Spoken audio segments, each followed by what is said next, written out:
Eddie on the inside of Veilside. Are they all going to come through safely is the question. And it appears that they have. Wow, so that is immediately the chances for a safety car really tanking.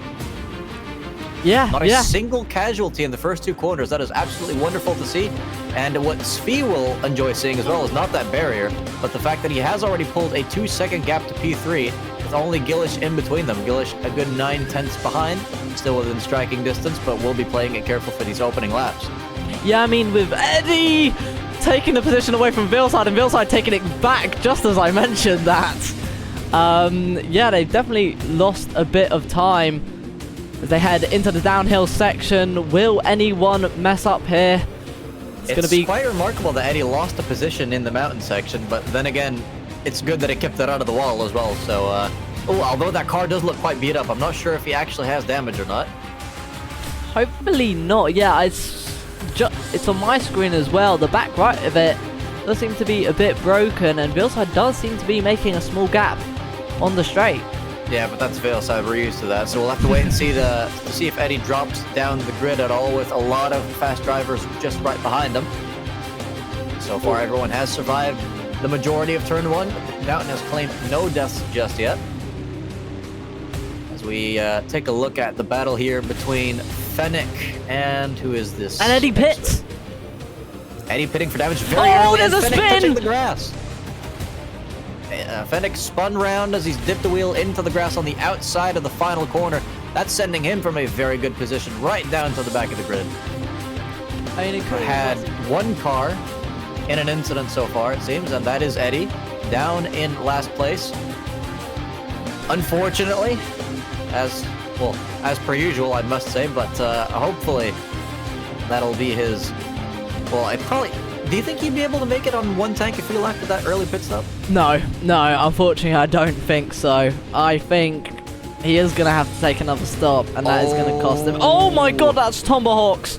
Yeah, that's Tomahawks with a very flat front end of that car. You can add that to the curse list, because I was just talking about how there's been no other incidents. Very, very clean racing so far. They're all within each other's slipstream. One tiny mistake could cost any one of them multiple positions. Yeah, exactly, as they head around the fast right hand. And my computer, for some reason, is not liking me today. And is that a car with a missing rear wing? They might be missing more than a wing after that. That's contact. I don't know who that was. I think that was Ricky and Wild Mammoth, potentially. They're almost going 3 wide into the final corner now. As well. Max's car is really going crazy now. And yeah, it's Bullet Sand in the pits. Just look at how tight this is now coming up on the mountain section. There is barely any airs to be put between these cars. I mean, tell me the difference between that and a train. You can't. It's, they're incredibly close. They're pretty much coupled from bumper to bumper, all up on the uphill section. It is kind of interesting as well. We've seen multiple Audis so far. One severely damaged in the... I think Andrew's off in the gravel through the fast left-hander. Ooh, that he is. And and he's missing a rear wing as well. Yeah, he's got a face full of barrier too, so that's another one of the faster drivers. Pushing it a little bit too hard. Meanwhile, Jedlin looking to the inside of Cuckoo. Cuckoo leaving the space, but getting a better exit. And that leaves the door open for Condor now to have a look at the inside of Jedlin coming into turn 1. Ooh, is lay on the brakes for both of them, and Jedlin just being able to stay ahead. But I think... that's an spin for Xavius! Yes, Xavius spinning the car around, but living to fight another day. Close it. Ooh, Cuckoo thinking about the send. Yeah, not confident enough on the brakes to risk it all there into turn 2. Of course, still more than an hour left in this race.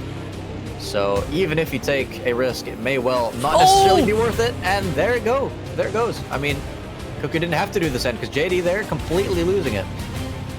Almost coming head on with a BMW. That was very close.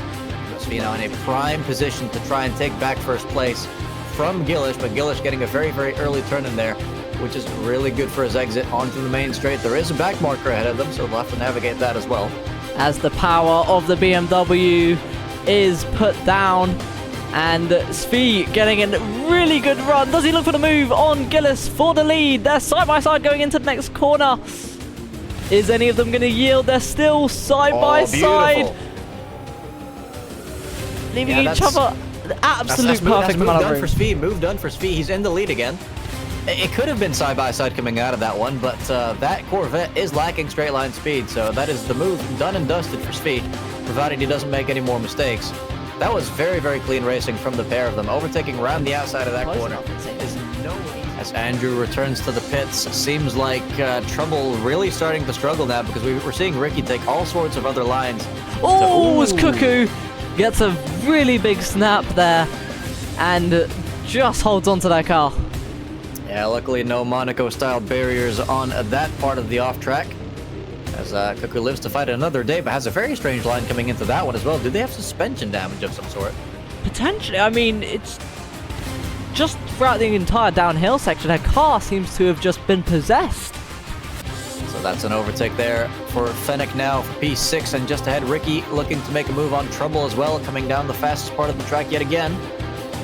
Just where he made a move on the previous lap. Decides to stay behind for now. Oh, but this is another really good chance for Ricky around the outside coming into the mountain section. Trouble just keeping the car ahead. Oh! Damn it! Ricky making a move on Trouble, and Trouble also potentially going to be losing a move to Fennec. Yeah, and that is the best Nismo curse I've seen in a while, but very, very good driving to the twins there for their side-by-side action. Yeah, fresh pair for the second hold on, he's just lost a lot of time to Svi. Does he have damage of any kind? He does have damage! Yeah, I was about to say that gap has gone down by almost 10 seconds. He's had a crash. And is that Ricky as well? Ricky with a rear wing that's broken. Not Ricky, no, JD potentially. It looks a little bit bent. Hopefully that's not another ticket incident, as JD makes his way past Gillish. That's a disaster for Gillish's race. Looks like Veilside may well have cemented his P2 position. Svi is still setting 201s like an absolute madman. Svi boxing! Oh my god, he lost his rear wing! Oh, Svi, no!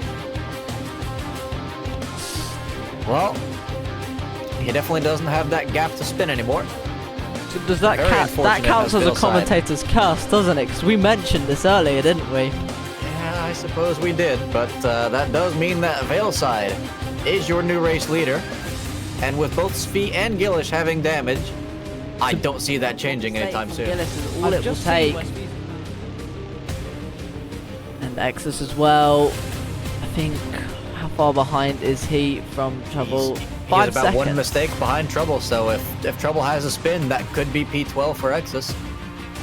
No Trouble, if you're listening to this. Oh! I mean, I'm sure he's going to enjoy I'm going to make Trouble laugh and he's going to spin off now.